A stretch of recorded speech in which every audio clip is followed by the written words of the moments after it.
आखिर क्यों हुआ उड़ीसा ट्रेन हादसा?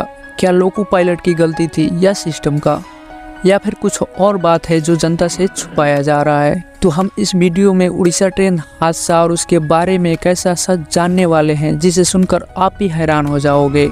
तो हेलो, मेरा नाम है मुन्ना और आप देख रहे हैं आइडियल मुन्ना यूट्यूब चैनल।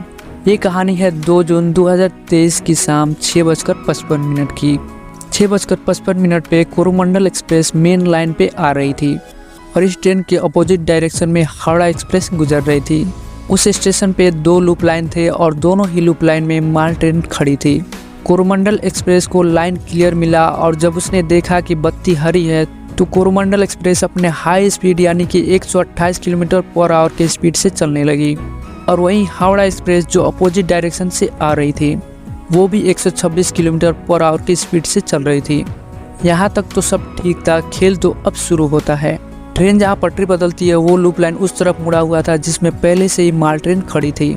अब होना क्या था, कोरोमंडल एक्सप्रेस जाके माल ट्रेन में घुस गई और डब्बा पूरा पटरियों पे बिखर गया। वो तो हावड़ा एक्सप्रेस के लिए किस्मत की बात थी कि वो पहले ही क्रॉस कर चुकी थी और पीछे का सिर्फ 2 डब्बा ही उसके लपेटे में आया और वो भी बिखर गया। अब बात यह है कि आखिर कोरोमंडल एक्सप्रेस के ड्राइवर मेन लाइन से सीधा नहीं जाके लूप लाइन में क्यों घुस गए? तो मैं आपको बता दूं कि किसी भी ट्रेन के ड्राइवर के हाथ में नहीं होता कि वो कौन सी लाइन में जाएंगे।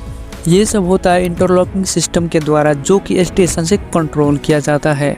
और बात तो ये भी है कि अगर किसी कारण इंटरलॉकिंग सिस्टम खराब हो जाता है या फिर किसी भी टेक्निक के कारण काम नहीं करता तो सिग्नल रेड हो जाएगा। तो आखिर ऐसा हुआ क्यों नहीं? अगर मान लेते हैं कि इंटरलॉकिंग सिस्टम को कुछ खराबी था तो सिग्नल रेड क्यों नहीं हुआ? रेलवे बोर्ड मेंबर्स का 100% विश्वास है कि ये बहुत ही सेफ है।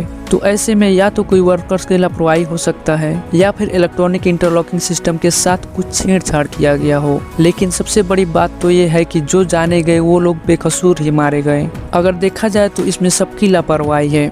अगर वहाँ काम चल रहा था तो रेलवे बोर्ड मेंबर्स को भी ये सब चीज़ों पे ध्यान देना चाहिए। और आप लोग तो जानते हैं कि हमारे देश में कोई भी सरकारी जॉब करने वाले लोग अपनी ड्यूटी ईमानदारी से नहीं निभाते। तो सारी गलतियाँ अगर एक तरफ रख दिया जाए तो भी किसी न किसी का तो लापरवाही है जिसके वजह से कितने घर उजड़ गए। ये किसी एक का गलती नहीं है, गलती गवर्नमेंट का भी है जो किसी भी चीज को सीरियसली नहीं लेती, और हमारे सिस्टम में काम कर रहे लोगों की भी जो किसी भी काम को सीरियसली नहीं लेते। आज किसी और पे बीता है, हो सकता है कल आपके साथ हो या फिर आपके फैमिली के साथ हो। इससे हर किसी को सीख लेना चाहिए और कमिटमेंट होना चाहिए कि आइंदा ऐसा कभी नहीं होगा। मेरा इस वीडियो से किसी को हर्ट करने का मतलब नहीं है, बस मतलब इतना है कि कल किसी के साथ भी हो सकता है, चाहे वो आप हो या फिर मैं या फिर कोई भी, लेकिन होगा तो ये आम जनता के साथ ही, क्योंकि अमीर लोग तो फ्लाइट से या प्राइवेट जेट से ट्रेवल करते हैं। उम्मीद है इस वीडियो को आप लोग भरपूर लाइक शेयर करोगे। इस तरह का नॉलेजफुल वीडियो देखने के लिए चैनल को सब्सक्राइब कर लीजिए। Take care, bye bye.